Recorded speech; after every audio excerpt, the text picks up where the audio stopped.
السلام عليكم ورحمة الله وبركاته داوديال كسو دواده برنامجكيني مرتدا كالسان او aan markasta idin kusoo martiqaadno qofkan u aragno in mujtamaca ay ka faa'iidi doonaan waxaana toddobaadkan aan idin kusoo martiqaadnay gudoomiyaha jaaliyada Soomaaliyeed ee UK Cabdi Cumar Cali markii horeysa Cabdi kusoo dhawow barnaamijka Kalsan TV ee martida Kalsan waa ku dhawahay walaal aad iyo aad aan kugu mahadcelinayaa Cabdi Cumar sida la socotid dhawaantan ayaa lagu soo magacaabay dhawaanahana waxaad ka shaqeynaysay community-ga ama mujtamaca Soomaaliyeed ee qurba joogta ay ku sugan dalkan UK marka inta aan u gudagelin hawlaha kala duwan qabataan waxa jaaliyada u sameeysan bal dhawaantan waxa soo booqday oo halkan yimid madaxweynaha dawladda federaalka Soomaaliya iyo wafuud hogaaminayo waxay kulamo gooni la yeesheen jaaliyada waxa kale oo dhacay shirar kala duwan oo ganacsi ha noqoto igad ha noqoto bal intaan mid aan u kala qaadin guud ahaan jaaliyada fariimihii ay waftigeedii kaga tageen hadda soo koobto maxaa u waaweynaa بسم الله الرحمن الرحيم الحمد لله رب العالمين والصلاة والسلام على نبينا محمد وعلى آله وصحبه أجمعين marka hore waxaan leeyahay ummadda Soomaaliyeed ee TV-gan caalamiga ee Kalsan daawanayso iyo walaalkay adiga oo ila fadhiya halkan ba assalaamu calaykum waraxmatullaahi wabarakaatuh bacda salaan walaal mahad ka gaadhina su'aasha ay weydiiso runtii aad iyo aad bay u qiimo badan tahay maxaa yeelay ummadda Soomaaliyeed way daawanayeen kulligood wayna arkayeen imaatinkii madaxweynaha qaranka Soomaaliyeed ee halkan waa ka soo baxay iyo wixii ay community-ga siiraheen iyo wax badan oo runtii laga hadlo oo la falanqeeyo u baahan ayaa jiro oo maanta aan soo bandhigno muhiim bay yahay inaad kulankan qabato taas ma kaaga mahadcelinaya intaa kadib runtii marka hore haddaan aan ka sheekeeyo horta sida uu shirkani ku yimid halkan ka dhacay madaxweynaha qaranka iyo wafdiga ballaaran ee Soomaaliya ka soo qayb galeen wuxuu ahaa shir ay soo wada qabanqaabiyeen dawladda Ingiriiska iyo dawladda Soomaaliya shirkaasi oo looga hadlayay arrimaha Soomaaliya qodobada ugu waaweyn oo runtii looga hadlayayna wuxuu ahaa shirkii 7 May looga hadlayayna wuxuu ahaa sidii maxay ahayd Soomaaliya loo garab istaagi lahaa hadday tahay arrimaha dhaqaalaha iyo hadday tahay arrimaha amniga oo runtii muhiim u ah ummadda Soomaaliyeed iyo dawladda Soomaaliyeed inta kadib runtii madaxweynuhu markii uu yimid inagu haddaanu nahay jaaliyada Soomaaliyeed ee ku nool wadanka UK sida caadada noo ahaydba waxaan u sameynay xaflad weyn oo ballaaran oo soo dhaweyna wafdigii siyaasaga 8 May maalin Arbaca habeen Arbaca ayay ahayd waxa ka soo qayb galay jaaliyada Soomaaliyeed ee ku nool daafaha wadankan waad dareemi kartaa oo jaaliyada Soomaaliyeed waxay ku baahan tahay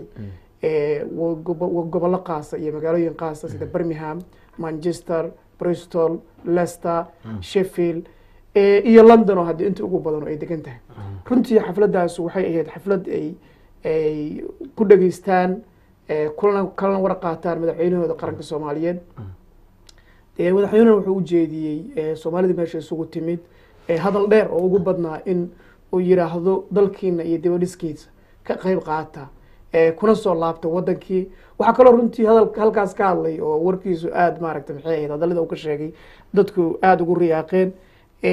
maayarka magaalada Muqdisho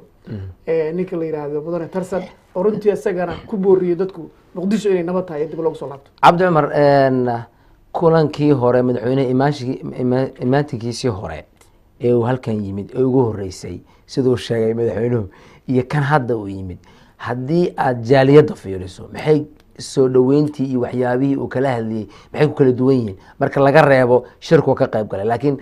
soo dhaweyntii iyo tii hore iyo tan iyo waxyaabihii kala hadlayay ee jaaliyada maxay ku kala duwanaan karaan hadda soo koobto waxa ku kala duwanaan karaan walaal maxay ahayd isbedel badan ay sameysay dawladdu shirkii hore ee halkan ka dhacay ee February ee sanadka la soo dhaafay iyo shirkii 7 May halkan ka dhacay isla sanadkan runtii sanadkan waa asagana February laftirkeeda wax badan bay dawladdu qabatay oo shirar badan bay ka qayb gashay oo horumar badan bay sameysay waxa kamid waxyaabihii oo hadda madaxweynuhu markii uu hadlayay oo dad kala hadlay waxay ahayd horumarkii ay gaartay dawladdu iyo wixii ay qabatay waxa kamid shirkii hadda shirkan inta uusan imaanin ka hor ay ka qayb galeen ka dhacay magaalada Addis Ababa ee wadanka Ethiopia igad oo runtii shir guul ay u soo yeetay dawladda ahayd arrimaha dawladda ayaga loo xilsaaray tan siyaasadda dawladda ma doonayna wax badan iyo waxay qabteen ka hadal laakiin waxaan rabnaa waxa ay jaaliyada ka wada hadleen maadaama aad tahay gudoomiyihii jaaliyadda aad jaaliyadiina la fadhiday la joogtay waxyaabaha ugu badan madaxweynuhu jaaliyadda ka codsanaya ama ka rabo ama uu doonayo inay door ka qaataan waa maxay uu carabaabay madaxweynuhu waxyaabaha jaaliyadda uu ka filayo oo uu ka sugayo oo mar kasta kala hadlo kuna booriyo waxa waaye dib u dhiska wadankooda kow marka hore inay wadankooda dib ugu soo laabtaan oo ay garab istaagaan dowladda Soomaaliyeed ee hadda ordunka ay hadda dhalatay inay ka caawiyaan dhinaca amniga inay qayb ballaaran ka qaataan dhinaca horumarka dhaqaalaha inay qayb ka qaataan dhinaca caafimaadka inay qayb ka qaataan dhinaca waxbarashada inay qayb ka qaataan waxa runtii madaxweynuhu uu sheegay in jaaliyadda inteeda badan runtii ay tageen hadda wadanka gudihiisa ay joogaan oo mashruucyo badan ay ka fulinayaan oo horumarin wadanka ay ku horumarinayaan kuwa halkan joogana loo baahan yahay inay ku daysadaan oo dib u laabtaan haddii aan soo qaato madaxweynuhu ka sokow xafladii ballaarneed ee ka dhacday magaalada London 8 bishii wuxuu tagay magaalada Birmingham oo iyagana xaflad sidaas oo kale oo ballaaran iyagana lagu sameeyay waxyaabihii ay kala hadleen waxa kamid ahaa oo runtii aad u qiimo badneed inay soo jeediyeen jaaliyadda Bristol oo dad Bristol ka yimid odayaashoodii kamid ay soo jeediyeen inay sameynayaan maalinta iscafiska maalin la yiraahdo oo Soomaaliyeed ay yiraahdeen madaxweyne waxaan rabnaa inaan sameyno maalinta iscafiska dawladana nagu taageerto madaxweyne waa ka hadlay xafladii gudaheeda uga hadlay wuxuu yiri arinta waa nolol ka hormaray waa nolol ka dheereeyay UK nooga dheereeyay laakiin waa ku taageeraynaa ma jirtaa wax dhaliilaya oo dawladda u jeediseen oo wax tusid ama waana ah maxaase jaaliyaddu ay u jeedisay marka talooyinka madaxweynaha la dhageystay talooyinka runtii jaaliyaddu ay jeedisay waxa aad ugu badnaa dawladdu waxay wax weyn ka qabatay bay yiraahdeen dibadda sidii ay uga gadi lahayd arrimaha dibadda si ay uga gadi lahayd qadiyada Soomaaliya oo ay kamid yihiin lixdii maxay ahayd qodob ay soo bandhigtay dawladdu ee madaxweynaha oo ka gaday jaaliyadda maxay ahayd dibadda dawladaha dibadda laakiin waxay xogaa wax yar dadku dhaliil ka muujinayeen gudaha inay caqabado badan ka jiraan marka waxay dawladdu ku booriyeen iyo madaxweynaha waxyaaba caqabadaha cabdan ka dhaxgala maxaa ugu waaweyn caqabadaha waxa kamid ah gobolada waa dareemi kartaa sida Jubbooyinka waxa ka jiro kale gobolada kale caqabado kale iyo waxyaabo badan ay tirsanayaan sida Puntland oo maxay ahayd diiday inay xubnihii la siiyay oo shirkan ay ka soo qayb galaan waxay tabanayso ku diiday si kastaba ha noqotee waxa soo dhan marka la isku daro caqabadaha gudaha in oo jiro inay dawladdu xoog saarto sidii ku xal lahayd ay jaaliyaddu aad ugu booriday aan u soo noqono marka gudaha iyo jaaliyadan UK xilka ah hadda hayso ma guud ahaan UK ba mise waa meelo gaar khaas ah walaal waa mahadsan tahay xilka aan hayo horta wuxuu ku yimid sidiisaba marka horeba wuxuu ku yimid in jaaliyadda Soomaaliyeed ee halkan joogta ay tahay jaaliyadda ugu ballaaran ee qurbaha joogto marka qurbaha loo fiiriyo dawladda Soomaaliyana ay wax badan uga baahan tahay wax badanna wadanka ay u qabtaan iyagoo kala socdo si la isugu xiro jaaliyadda iyo dawladda la isugu xiro jaaliyadana la isku xiro kabacdina dawladda lagu xiro ay qadadan horta ku timid iyo magacaabistan taa kadib marka waxyaabaha aniga shaqooyinka la xil saaray waxa kamid ah in jaaliyadda Soomaaliyeed ee wadankan ku nool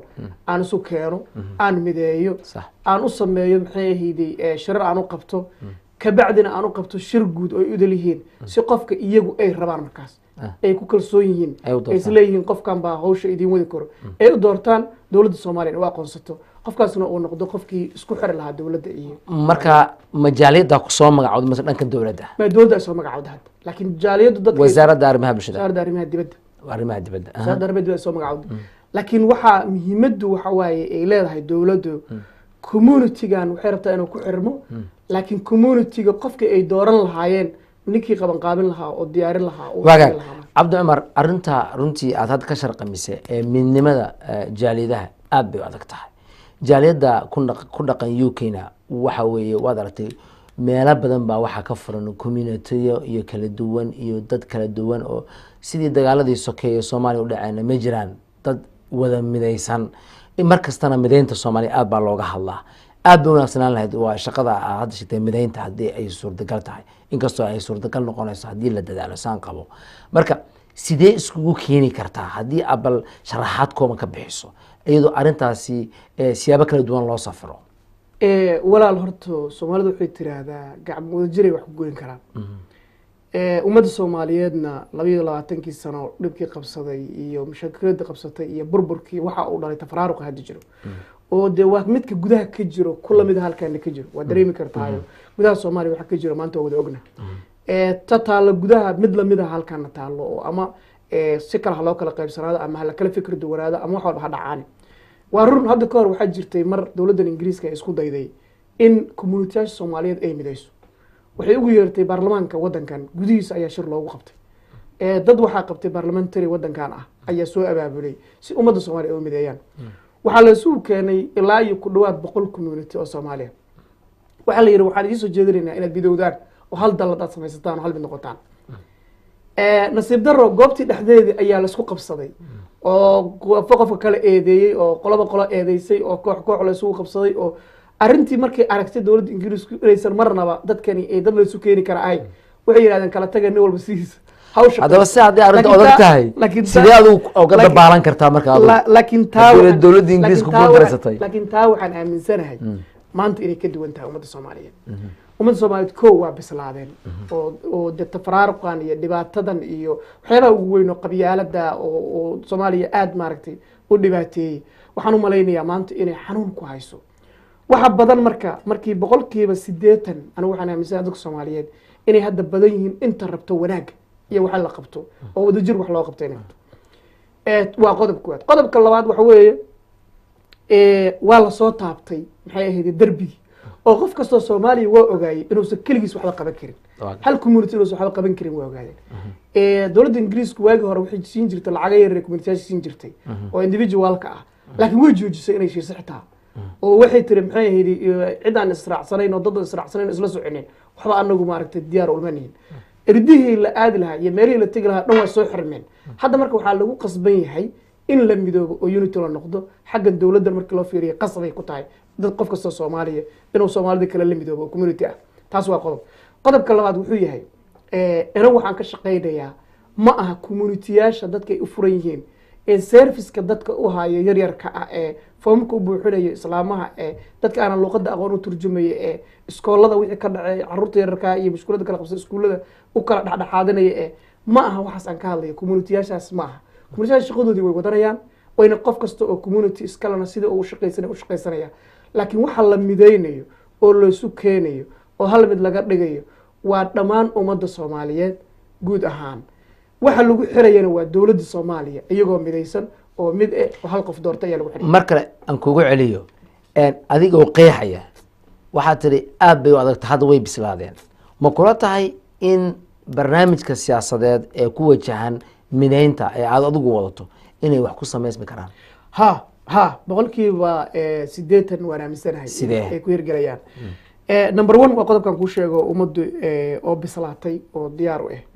number 2 dawladdan hadda jirta ee Soomaaliya boqolkiiba 80 dadku way taageersan yihiin sax oo hadda waa loo wada bislayahay waxaad dareemi kartaa dawladihii ka horeeyay ku meel gaarka ahay jiray inta badan la isku raacsanay dadku boqolkiiba 50-50 kala ah qaarna waa taageersanay qaarna waa ka soo horjeedeen laakiin hadda badana ummadda Soomaaliyeed ogtaa wixii ka dhacay mooshinkii maalin dhaweeto la soo bandhigay ilaa xalay wad la socotaa TV-yaalku dadku way ku soo qulqulayeen waxay la codkeena dhiibanaa rabnaa mudaharaadii sameynayeen xafladaha qabanayeen waa jaaliyadan aan ka hadlaya UK taas marka darteed waxaad dareemaysaa dadka halkan jooga inay u bisil yihiin dawladda Soomaaliya inay taakuleeyaan ama taageeraan waxa laga doonayo ku midoobaan waxa waaye waa sidii dawladda Soomaaliya ay u taageeri lahayd waa qodob isku raacsan yihiin waxa Cabdi Cumar hadda ilaa iyo iminka intii aad timid maxaad qabatay oo aad hadda oran kartaa waxaas iyo waxaasaan qabtay muxuuse ahaa barnaamijkaaga ku aadanaa magacaabistaadii kadib inaad ummadda u qabato marka laga reebo midnimada barnaamijkii markii magacaabistii kadib horta ma aysan fogeyno wax dheer oo maxay ahayd sanado ka soo wareegtay ma aha waxaan ka soo wareegay iyada dhanba dhowr bilood waxay dhacday magacaabistu February sanadkan hadda lagu jiro bishii February dhacday haddana waxaan ku jirnaa May waa dareemi xataa laaba qaaday marka waa dareemi kartaa inkastoo ay kooban tahay waxa aan qabanay runtii waxa kamid tii ugu shaqada badan waxay ahayd soo dhaweyntii